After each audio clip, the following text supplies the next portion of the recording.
他写的字张牙舞爪，漆的横线差到了上一行，下头拖出来一个长长的勾和末尾的一隐隐相连。他自己的号码先入为主，看起来不会搞错，可换成不熟悉他笔记，也不熟悉他手机号码的人，错认成2就不奇怪了。魏无羡轻咳一声，想把字条毁尸灭迹，又怕抢不过蓝忘机，犹豫了一下，决定放弃。他道：“一个小误会，倒数第2位是个7，来，我给你2维码，再加一次。”通常他企图蒙混过关的时候，会冲着对方无故微笑，以期达成最佳效果，这一次也不例外。但时机太不凑效，两人挨在一起瞅那张小字条，距离已经近得不能更近。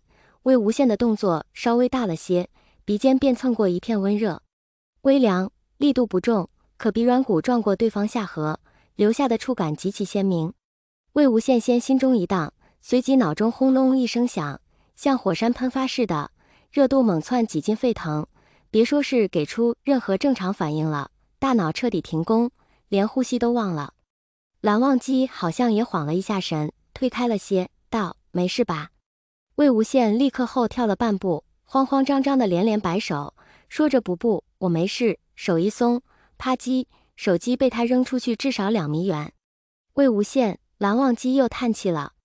魏无羡简直欲哭无泪，恨不得挖个坑把自己就地填了。这也太丢人了吧！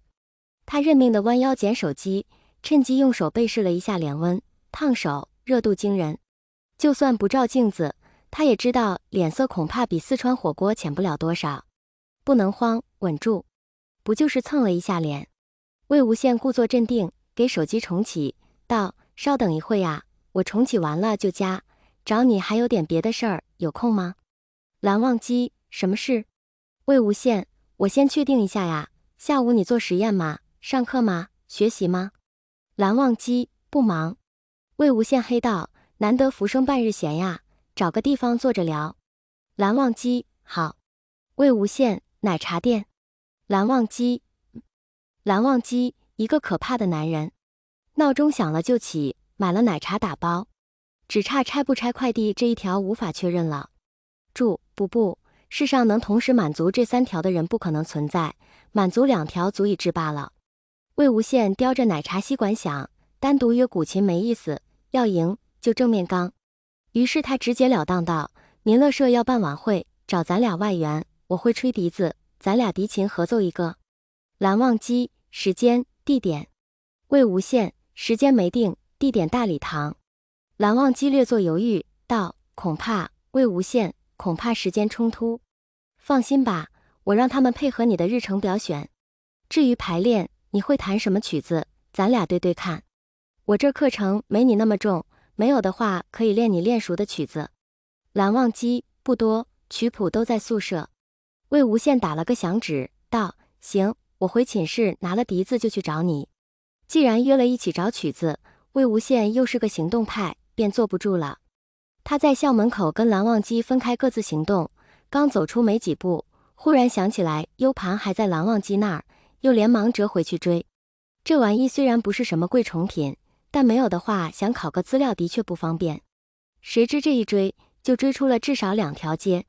魏无羡明明总能捕捉到路口一晃而过的那抹挺拔背影，可真追到地方就会发现蓝忘机已经又拉出了一段不小的距离，还是大声喊一嗓子对方听不见的距离。本来这是一道连小学生都能做的追击问题，但魏无羡行动先了思考一步，追了半天才反应过来，除非超近路，否则以他和蓝忘机的速度差计算，恐怕得追到接近终点才能赶上。罢了，反正也不是什么要紧事，他存在笔电里的曲谱传手机也不过稍微麻烦一点。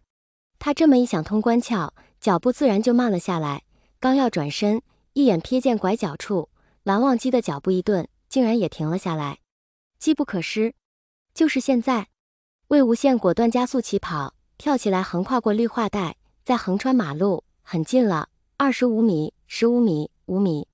就在蓝忘机3个字即将脱口而出的前一瞬，他猛地捕捉到了一个陌生的倩影，同时也嗅到了一丝不寻常的气氛。就在蓝忘机的面前，多出了一个他不认识的妹子。魏无羡电光石火地原地转了个弯，以迅雷不及掩耳之势火速窜进了树丛。等等，我为什么要藏起来？树丛很矮，间隔也窄，还弥漫着不怎么宜人的气味，大约不是园丁刚喷过肥，就是野猫刚占过地盘。魏无羡缩头缩脑的缩在空隙间，十分憋屈，同时又百思不得其解。所以，我到底为什么要藏起来啊？初秋的蚊虫毒得很，片刻的功夫，魏无羡的脚踝上就被叮了好几口，痒得要命，可他又不敢挠，响动一大，容易被发现。这一条林荫路草木葱茏，也相对僻静，他本来没打算偷听的，但禁不住说话声一个劲往他耳朵里钻。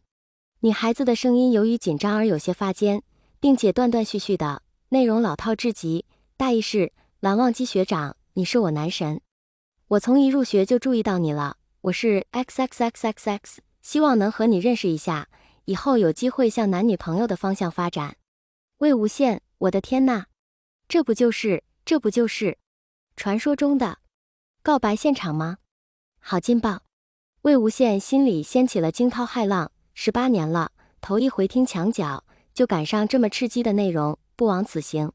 顿时他脚踝也不痒了，也不觉得蹲着憋屈了，竖起耳朵，恨不得贴上去听，生怕错过只言片语。蓝忘机会怎么回应呢？会说对不起，我有喜欢的人了吗？还是对不起，我心有所属呢？要不就闷骚一点，面带遗憾欣时喜之，说对不起，可我有暗恋的对象了。不管哪一种，都挺对不起人家小姑娘的嘛，啧。蓝忘机啊，一个背负罪恶的男人。